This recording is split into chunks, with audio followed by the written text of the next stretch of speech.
بسم الله الرحمن الرحيم. الحمد لله الذي أنزل على عبده الكتاب ولم يجعل له عوجا قيما لينذر بأسا شديدا من لدنه ويبشر المؤمنين الذين يعملون الصالحات أن لهم أجرا حسنا ماكثين فيه أبدا وينذر الذين قالوا اتخذ الله ولدا ما لهم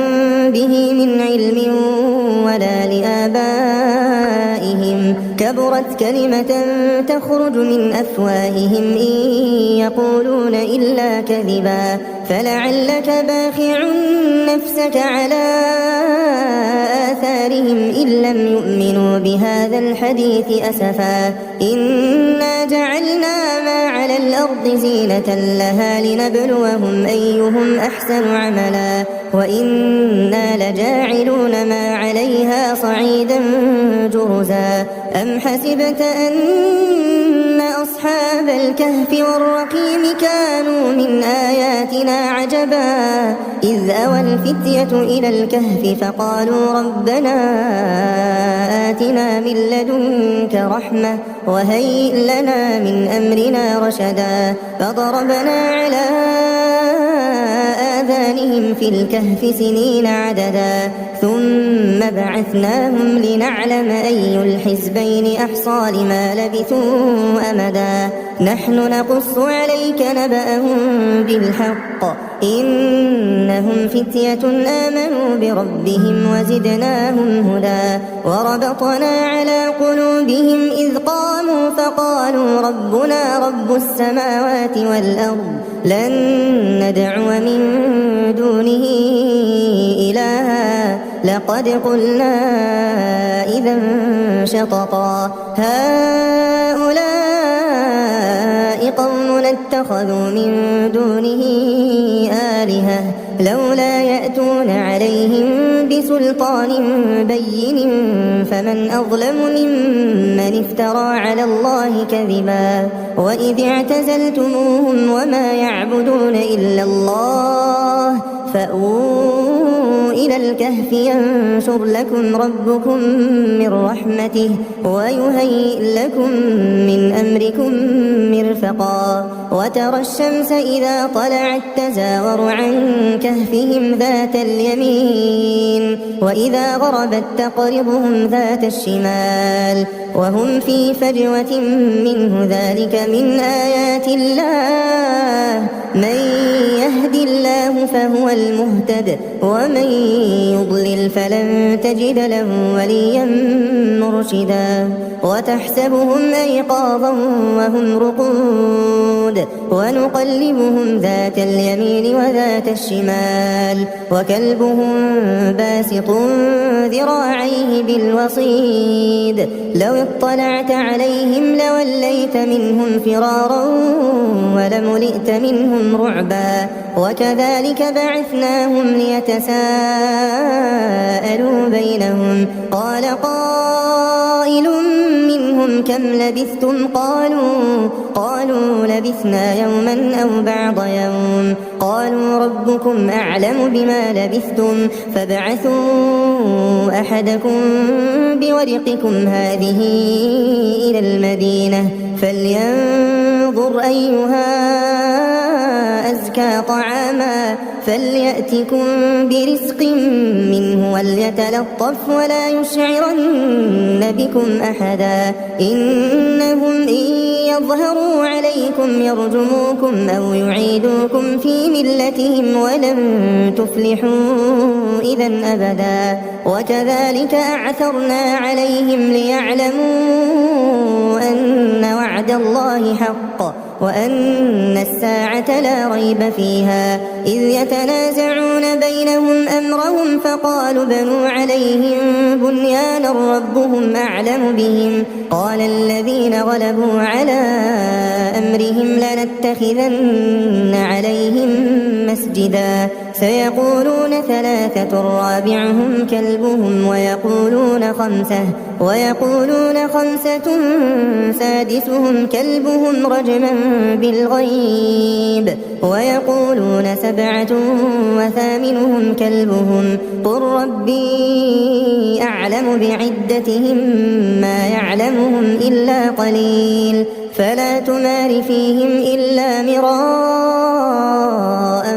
ظاهرا ولا تستفت فيهم منهم أحدا ولا تقولن لشيء إني فاعل ذلك غدا إلا أن يشاء الله واذكر ربك إذا نسيت وقل عسى أن يهديني ربي لأقرب من هذا رشدا ولبثوا في كهفهم 300 سنين وازدادوا 9 قل الله أعلم بما لبثوا له غيب السماوات والأرض أبصر به وأسمع ما لهم من دونه من ولي ولا يشرك في حكمه أحدا واتل ما أوحي إليك من كتاب ربك لا مبدل لكلماته ولن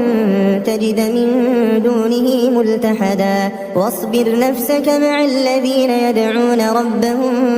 بالغداة والعشي يريدون وجهه ولا تعد عيناك عنهم تريد زينة الحياة الدنيا ولا تطع من أغفلنا قلبه عن ذكرنا واتبع هواه وكان أمره فرطا وقل الحق من ربكم فمن شاء فليؤمن ومن شاء فليكفر إنا أعتدنا للظالمين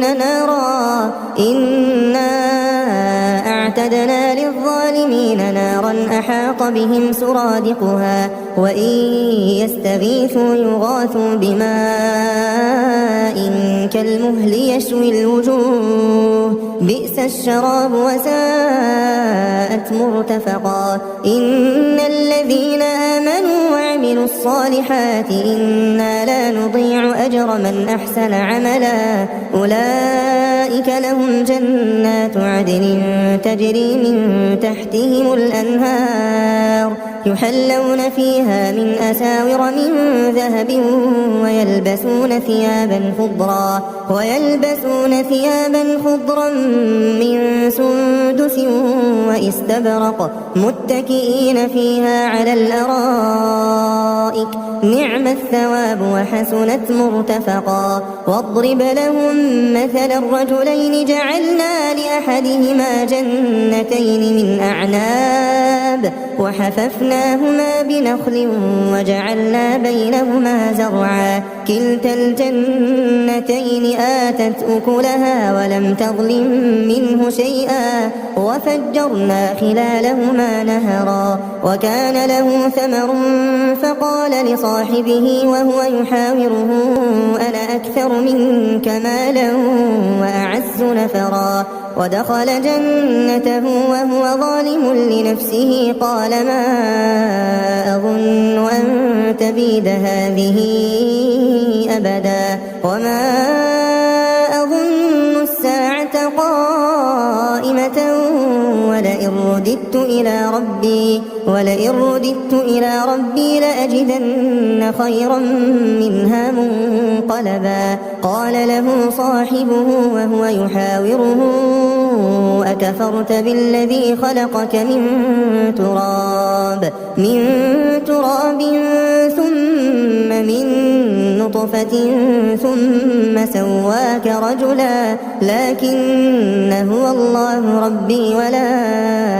أشرك بربي أحدا ولولا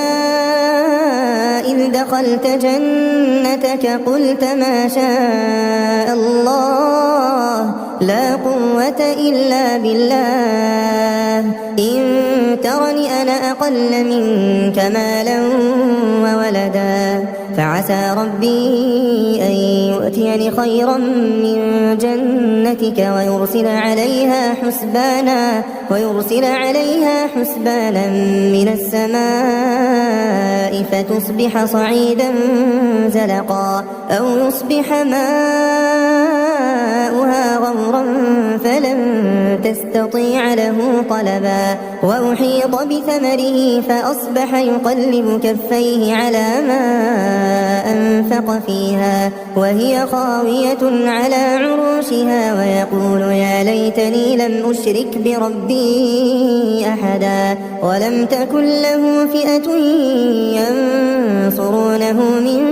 دون الله وما كان منتصرا هنالك الولاية لله الحق هو خير ثوابا وخير عقبا واضرب لهم مثل الحياة الدنيا كماء إن أنزلناه من السماء فاختلط به نبات الأرض فأصبح هشيما تذروه الرياح وكان الله على كل شيء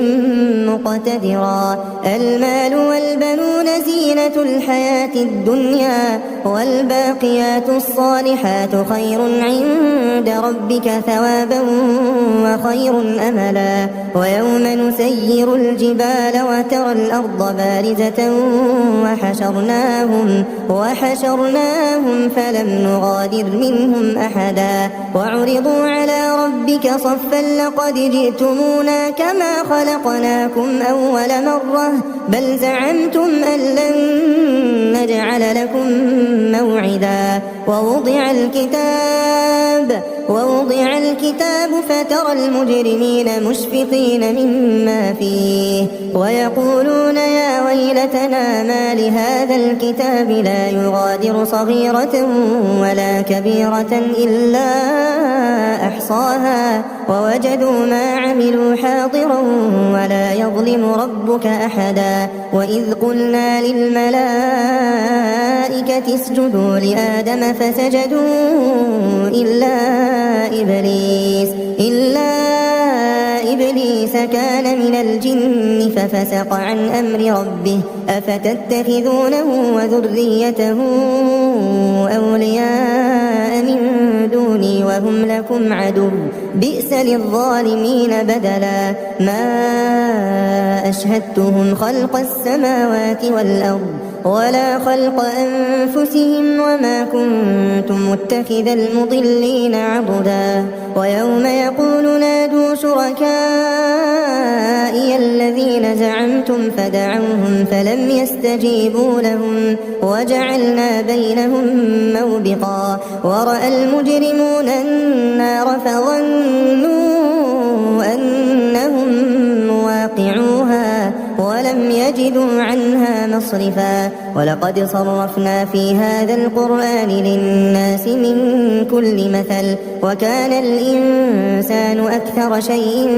جدلا وما منع الناس أن يؤمنوا إذ جاءهم الهدى ويستغفروا ربهم إلا أن تأتيهم سنة الأولين أو يأتيهم العذاب قبلا وما نرسل المرسلين إلا مبشرين ومنذرين ويجادل الذين كفروا بالباطل ليدحضوا به الحق واتخذوا آياتي وما أنذروا هزوا ومن أظلم ممن ذكر بآيات ربه فأعرض عنها ونسي ما قدمت يداه إنا جعلنا على قلوبهم أكنة أن يفقهوه وفي آذانهم وقرا وإن تدعهم إلى الهدى فلن يهتدوا إذا أبدا وربك الغفور ذو الرحمة لو يؤاخذهم بما كسبوا لعجل لهم العذاب بل لهم موعد لن يجدوا من دونه موئلا وتلك القرى أهلكناهم لما ظلموا وجعلنا لمهلكهم موعدا وإذ قال موسى لفتاه لا أبرح حتى أبلغ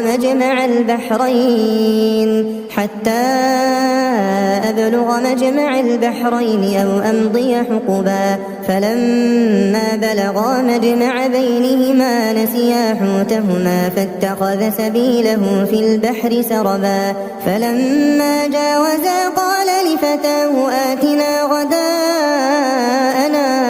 لقد لقينا من سفرنا هذا نصبا قال أرأيت إذ أوينا إلى الصخرة فإني نسيت الحوت وما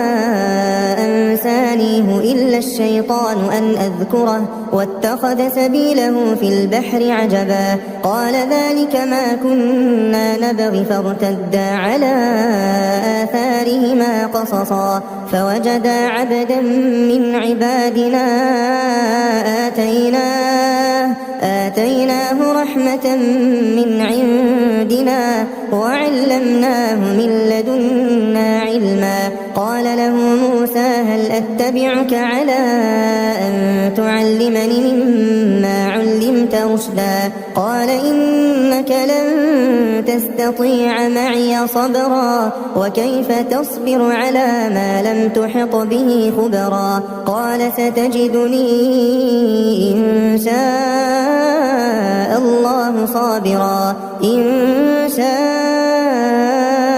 الله صابرا ولا أعصي لك أمرا قال فإن اتبعتني فلا تسألني عن شيء حتى أحدث لك منه ذكرا فانطلقا حتى إذا ركبا في السفينة خرقها قال أخرقتها لتغرق أهلها لقد جئت شيئا إمرا قال ألم أقل إنك لن تستطيع معي صبرا قال لا تؤاخذني بما نسيت ولا ترهقني من أمري عسرا فانطلقا حتى إذا لقيا غلاما فقتله قال أقتلت نفسا زكية بغير نفس لقد جئت شيئا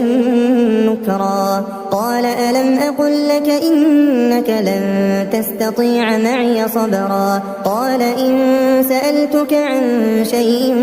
بعدها فلا تصاحبني قد بلغت من لدني عذرا فانطلقا حتى إذا أتيا أهل قرية استطعما أهلها فأبوا أن يضيفوهما فوجدا فيها جدارا يريد أن ينقض فأقامه قال لو شئت لاتخذت عليه أجرا قال هذا فراق بيني وبينك سأنبئك بتأويل ما لم تستطع عليه صبرا أما السفينة فكانت لمساكين يعملون في البحر فأردت أن أعيبها وكان وراءهم ملك يأخذ كل سفينة غصبا وأما الغلام فكان أبواه مؤمنين فخشينا أن يرهقهما طغيانا وكفرا فأردنا أن يبدلهما ربهما خيرا منه زكاة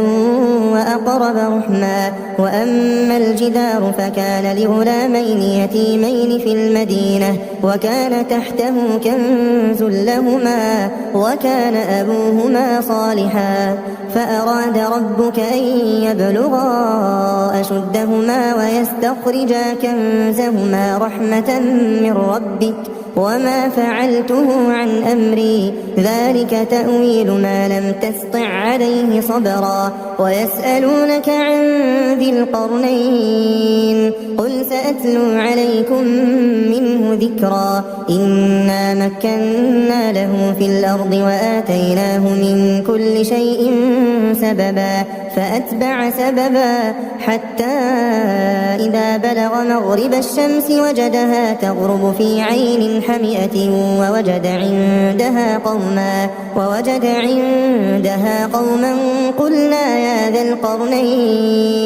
قلنا يا ذا القرنين إما أن تعذب وإما